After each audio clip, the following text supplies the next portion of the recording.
Soldier's Heart by Gary Paulsen.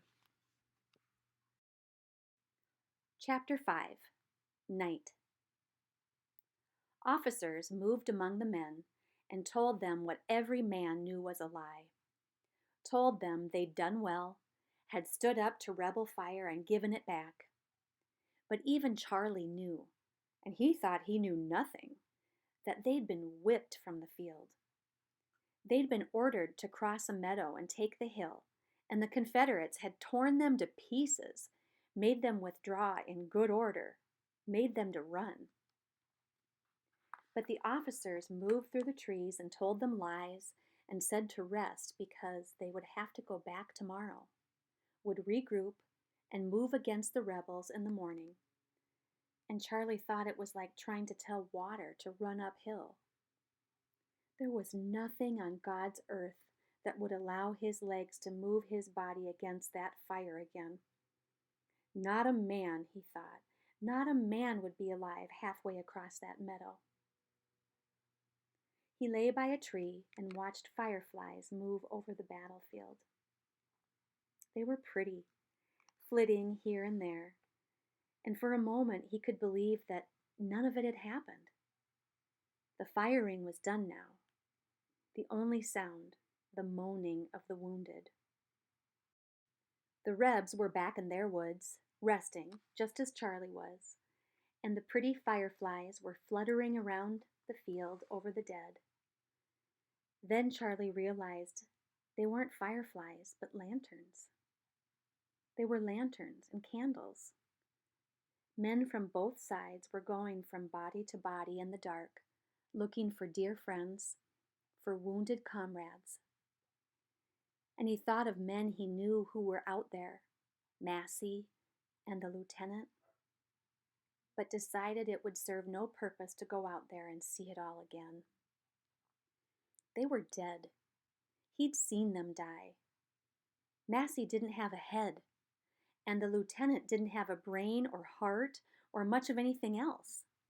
And short of digging a hole and burying them, he didn't know what he could do for them.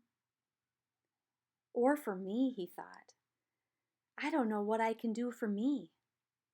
He watched the lanterns and the candles and tried to feel sad for the dead and wounded, tried to feel some pain for them. But he could feel nothing but a bone tiredness that left his hands shaking and his legs weak and his stomach churning. "Drink water," someone whispered in the darkness. It sounded like another officer's voice. "You all must drink water if you can hold it down. Try to get some sleep. Men will pass among you with rations." Somebody came out of the dark and handed him a piece of half-dried bread and cold, raw salt pork. He nearly threw the food away, but took a small bite of the bread and was immediately ravenously hungry. He wolfed down the bread and ate the raw pork, surprised that it stayed in his stomach. He drank water until his stomach was full and his canteen empty. Then let his back slide down the tree until he was sitting with legs outstretched. His head nodded and bobbed as he dozed, fought sleep, then dropped off again until his chin rested on his chest and he was sleeping. "Check your weapon," somebody was shaking him, and he opened his eyes and felt as stiff as an old man. It seemed just moments had passed, but he raised his head and saw a faint grayness in the east. "Clean your weapon and check your load. Refill your cartridge boxes and get more caps. Fill your canteen from the stream back 20 yards and get ready. We move with good light." Charlie stood and walked to a small creek. It took only moments to hold his canteen beneath the surface and let it fill and take several long drinks from the brook and wash his face. But in that time, the light grew brighter and he saw that the water wasn't clear. It was tinged with pink, and he saw bodies in the water upstream. This time, he wanted to vomit, but it would not come. The food felt like a stone in his stomach, and the bloodied water seemed to sour it, curdle it, but it wouldn't come up. even when he stuck his finger down his throat. "Clean your weapon, Private."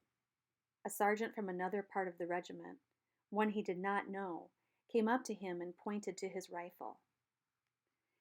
"There'll be plenty of time for puking later. Get ready. We're going against them again in just a few minutes." Later, he would know things about fighting. It was silent now, and that meant that troops had not joined battle yet. Meant that there might not be a fight. But he did not know this yet, and the sergeant's order made him so afraid. It was as if a shaft had gone through him, had stopped his heart. He had never really thought they would make him cross the meadow again. But here it was, against him. He looked to where they had been yesterday and saw the lumps that were bodies. Here and there a wounded man, lying all night on the ground, moved and made a small sound. But mostly they were still. "I'll be there soon," he thought. "I'll be there on the ground with them. If I don't run away, I'll be there like a broken doll. We all will. None of us can live if we walk out there again." But he could not run away.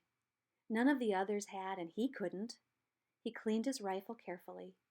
He had not loaded it after firing the previous afternoon, and he used a bit of rag and water to clean out the powder residue, and then took oil from a small bottle he carried and oiled the bore and wiped it dry with a piece of rag he carried wrapped around the bottle, all done automatically without thinking. "The training must work," he thought. "I'm doing all this without meaning to do it."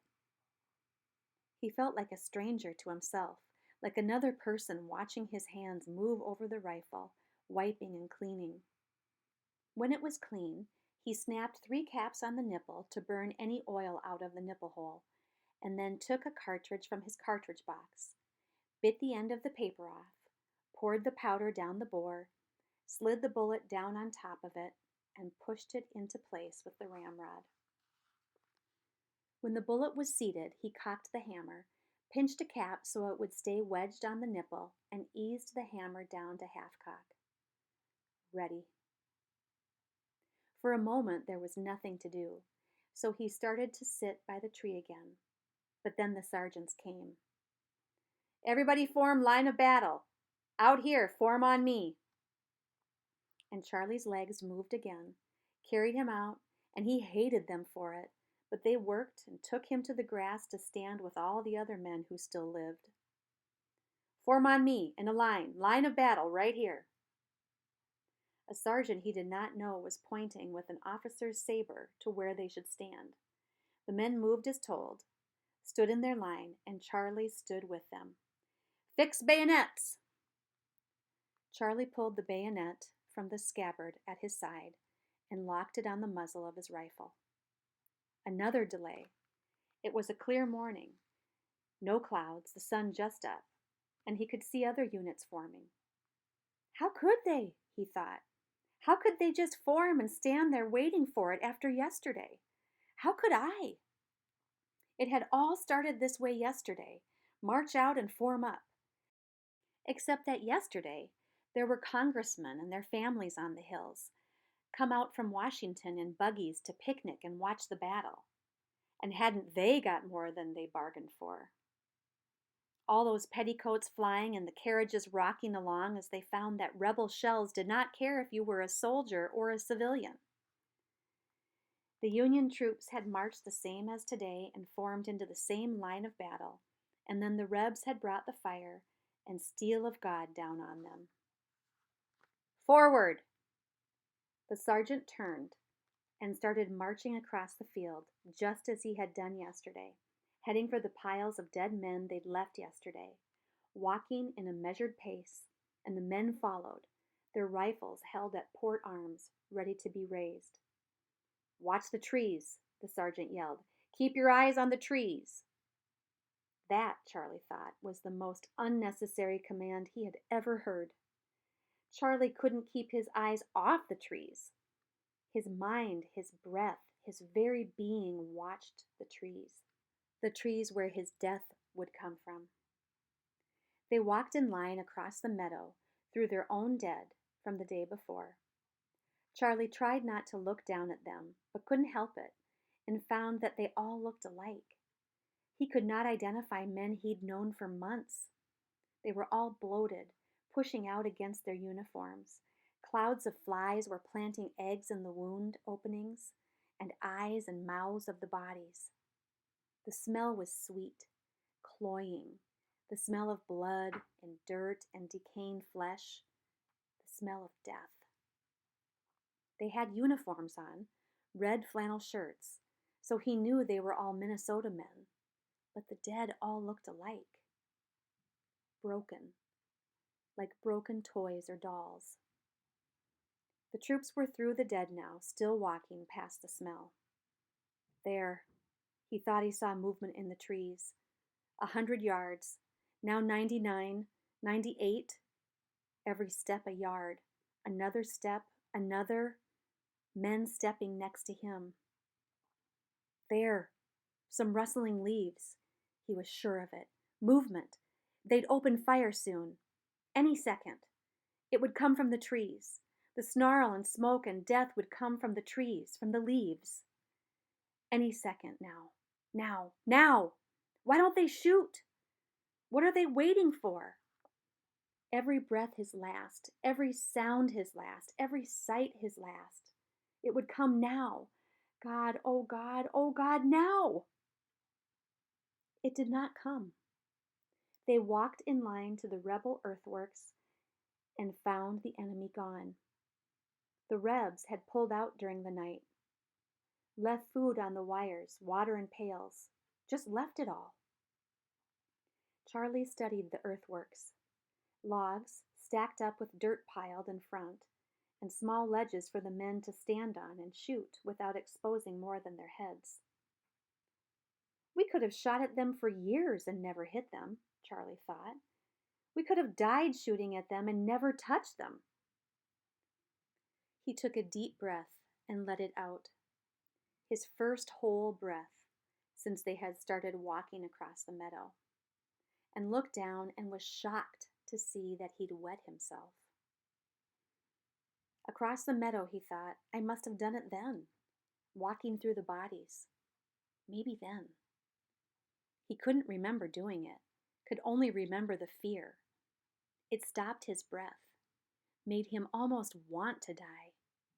And it must have been then. He started to hide himself, turn away. But he saw that he was not alone, that several other men had done the same thing. First battle.